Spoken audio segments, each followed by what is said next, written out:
Welcome back, everybody. We have been discussing throughout this program about the concerns over our involvement in Libya and the overall end game for the United States in terms of its role in that country and what the mission is. Judith Miller is joining us now on the set, and she has done a piece for us for FoxNews.com, and I understand that you are also taking a hard look at what the end game is, and you think you figured it out? Well, I think it's becoming clearer as administration officials brief and as the president kind of speaks to us from various points in South America, and as people really think about what the options are here. And even though we are supposedly on a humanitarian mission aimed at saving Libyan lives and preventing Colonel Gaddafi from slaughtering his own people, I think the obvious end game here has got to be Gaddafi's departure from the scene as Libya's leader after almost 42 years in power, not a day, not a minute too soon. The words that are being used when we're trying, especially when we first started hearing about the possible involvement, when we say we can't stand by when we see countries that are involved. Stand idle. You know, we can't the largest cliche in the international vocabulary. Also we need to be like a moral. We need to, be like the moral. Have a moral compass, so to speak. You know, to see that we are going to be there for those who need us. So it's put like under one big umbrella, and so when we use words like that to say we're going to help those in need, people expect that, okay, then the United States is going to help people whenever there's going to be a concern like this. Well, you know, I mean, it's the squishy versus people who know that nations have to act in their own interests in order to succeed. And I think this is a squishy move, quite frankly. But what's interesting about this is that you have the president saying he must go, and then you get Admiral Mullen, who looks so confused, getting up saying, oh, well, no, that's not the mission. That's not that they told me. I mean, it's a sorry display, don't you think? It is. It is, and it's partly the result of the unstated end game and the unstated political goal here, which is to get rid of that man. But that's not what the UN resolution calls for. Exactly. That's not what the military has been told it's doing. But if you're right, and it is the end game, if that's what the end game, which seems logical to me, let's get rid of it. Then who?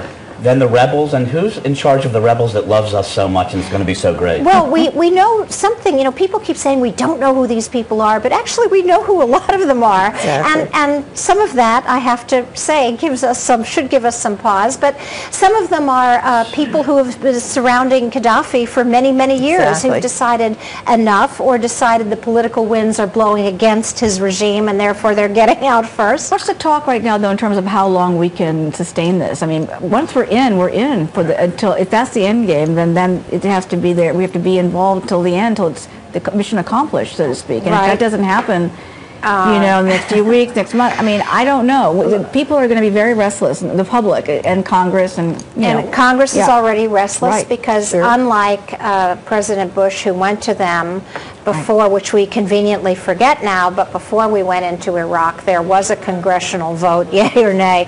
This president has chosen not to do that, saying that this is a humanitarian intervention rather than a war. I mean, I think on against that one too, didn't he, as I recall? Yes, on many levels, the president has not really been honest with the American people, and I think that's where you see a lot of this discord and dissonance over this policy, because he's not being honest about the fact that this may in fact take weeks rather than the days that he has said that will be quote in the lead. You know what he's great at? He's great at running for office. He's great at delivering a message. Now he's in charge of the military, commander-in-chief. He doesn't know what to do. Well, I actually think Hillary's in charge. Well, maybe. Well, I think you're right.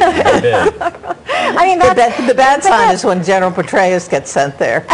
You know what? As a Democrat, I don't forget that, and I highly criticized former President George Bush. I don't forget that he went to Congress first, and I do remember that that we didn't today. How do you think this is going to affect Obama in terms of his presidency going forward? The fact if this backfires in any way? You raise a good question. Yeah. I mean, if it backfires, it's clearly not going to be good for him. No. But I think if you get an outcome similar to what we've gotten so far in Egypt, where things are going pretty well, and in the other places, now Yemen is going to be our next major headache and big worry. But so far we've had Tunisia and Egypt, two very important countries. Egypt is the Arab world. Egypt is 84 million people, which is more people than the rest of the Arab world put together. So when you have a successful outcome there, and by the way, the Egyptians are very supportive of what we're doing in Libya because they have almost 1 million citizens there. Absolutely. And because